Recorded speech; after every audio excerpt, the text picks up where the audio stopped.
Atas petunjuk penyelamat kita dan menurut ajaran ilahi, maka beranilah kita bernyanyi.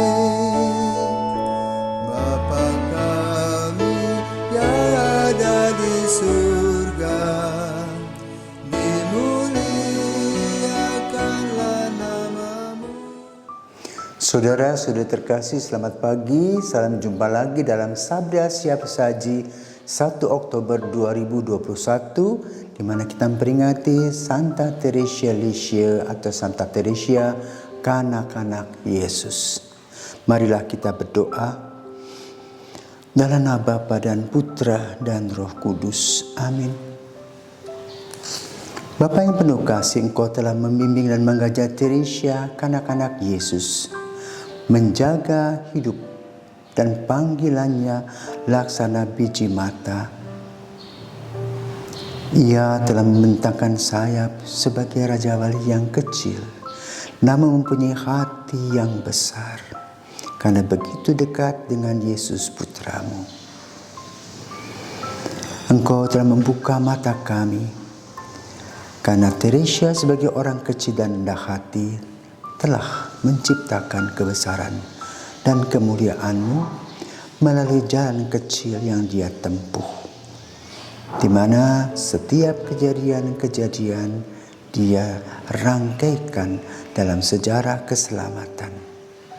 Ajarlah kami untuk mengikuti teladannya, sehingga kami pun juga bisa mengkaitkan satu pengalaman dengan pengalaman yang lain dalam kerangka sejarah keselamatan, sehingga senantiasa kami mendapatkan iman, harapan, dan kasih, sebagaimana telah dicontohkan oleh Santa Teresia pelindung misi. Demi Kristus Putramu dan pengantara kami, kini dan sepanjang masa. Amin. Tuhan bersamamu dan bersama rohmu. Inilah Injil Yesus Kristus menurut Matius. Matius bab 18 ayat 1 sampai 5. Sekali peristiwa, datanglah murid-murid kepada Yesus dan bertanya, "Siapakah yang terbesar dalam kerajaan surga?" Maka Yesus memanggil seorang anak kecil dan menempatkannya di tengah-tengah mereka, lalu berkata, "Aku berkata kepadamu, sungguh, jika kamu tidak bertobat dan menjadi seperti anak kecil ini, kamu tidak akan masuk ke dalam kerajaan surga. Sedangkan barang siapa merendahkan diri dan menjadi seperti anak kecil ini, dialah yang terbesar dalam kerajaan surga. Barang siapa menyambut seorang anak kecil seperti ini dalam namaku, ia menyambut aku." Demikianlah Injil Tuhan. Terpujilah Kristus. Saudara-saudara terkasih, kita bersyukur untuk hari ini, karena hari ini kita memasuki bulan Rosario. Kita bisa mengenang dan bersyukur kepada Tuhan yang telah mempersembahkan Santo Dominikus yang mempopulerkan doa Rosario. Yang kedua, kita merayakan Santa Teresia kanak-kanak Yesus, pelindung misi. Orang yang luar biasa. Dalam usia yang begitu muda, ia sudah bisa menentukan arah dan hidupnya hanya untuk Yesus. Tentu, latar belakang keluarga amat sangat menunjang kehidupan Santa Teresia dari kanak-kanak Yesus ini. Siapakah mereka? Sang ayah dan ibu kini menjadi pasangan yang dikuduskan, yaitu Beato Louis Martin dan Beata Zélie Martin. Teresia tertarik kepada hidup membiara ketika dia berusia 10 tahun dan sudah tinggal di Lisieux, di mana kakak tertuanya mulai masuk biara. Dan hal ini membuat Teresia kecil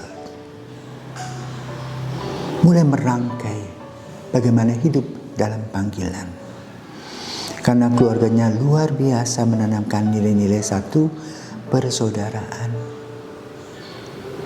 di mana mereka selalu dalam satu kasih, satu persaudaraan, diajak oleh orang tuanya untuk pergi ke gereja, untuk berdoa rosario, untuk mengumpulkan uang saku mereka bagi orang-orang yang berkekurangan seperti panti asuhan. Kedua, dalam rumah mereka diajarkan bagaimana berbela rasa. Ketiga, bagaimana hidup doa merupakan bagian dari kehidupan mereka sehari-hari. Mereka melihat bagaimana ayah dan ibunya setiap tahun mengadakan retret pribadi. Dan pendidikan rohani menjadi yang utama. Maka Teresia kecil seperti bunga ros yang kecil yang mewangi. Apa kelebihan Teresia? Ketika dia berusia 14 tahun, sang ayah, yaitu Louis Martin dan Sally Martin, pergi berkunjung, berdoa di Vatikan dan bertemu dengan si Paus. Dan ketika anak masih berusia 12 tahun tadi bertanya Bapak Paus, apakah aku boleh dalam usia 14-an jadi suster? Itu mimpianku. Oh, kata Paus, boleh saja nak. Dan itu dicatat di hatinya. Maka ketika dia berusia 14 tahun, dia mengatakan, Papa, aku mau jadi biarawati. Dan saat itu ibunya sudah tiada.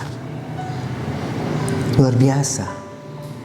Bapak Louis ini menghantar putrinya yang pertama menjadi biarawati, yang kedua juga, yang ketiga dan yang keempat yang terakhir. Di dalam kehidupan suster-suster Karmel. Jadi ada 2 adik kakak yang menjadi biarawati Karmel. Tentu sebagai seorang anak yang berkecukupan hidupnya, tidak tahu banyak hal. Dan hanya tahu belajar, bermain, berdoa. Tapi untuk urusan-urusan rumah tangga, seperti bagaimana merawat dapur, di peternakan, anak ini tidak tahu. Maka boleh katakan suster kecil ini menjadi anak bawang, ya, asisten di mana-mana. Karena dalam proses pembelajaran tentu ada hal-hal yang kurang dia kuasai. Maka Teresia kecil ini, suster Teresia kecil ini dipindahkan dari satu tempat ke tempat yang lain dalam biara kontemplatifnya. Tentu sebagai anak yang berdarah dan berdaging, ada perasaan teriris. Kenapa aku dipindahkan berapa bulan di situ, dan di situ. Pokoknya dia tuh seperti bola.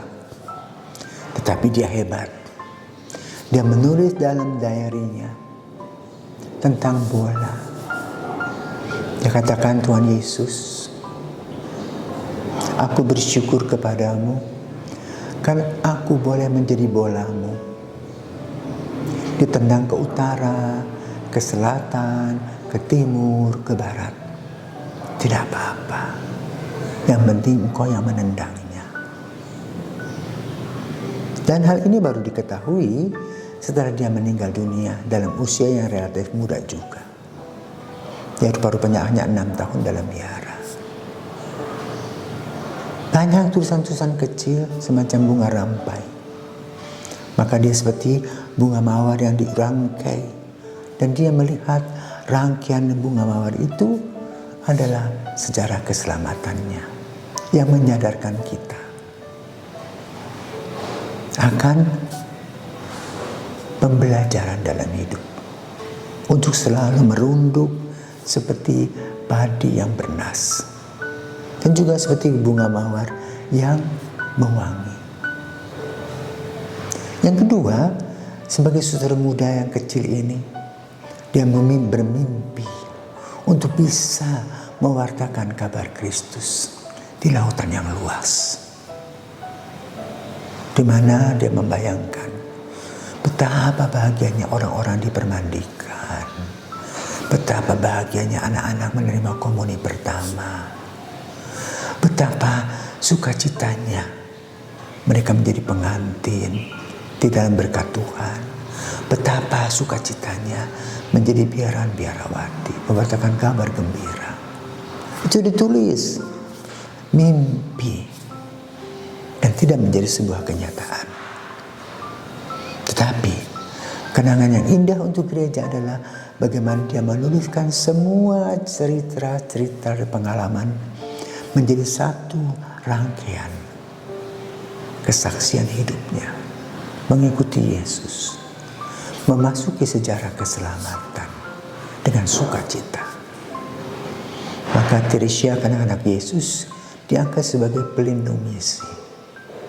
Nah, anak-anakku terkasih, orang tua, bapak, ibu terkasih, kita tidak harus menjadi tua untuk mewartakan kabar gembira.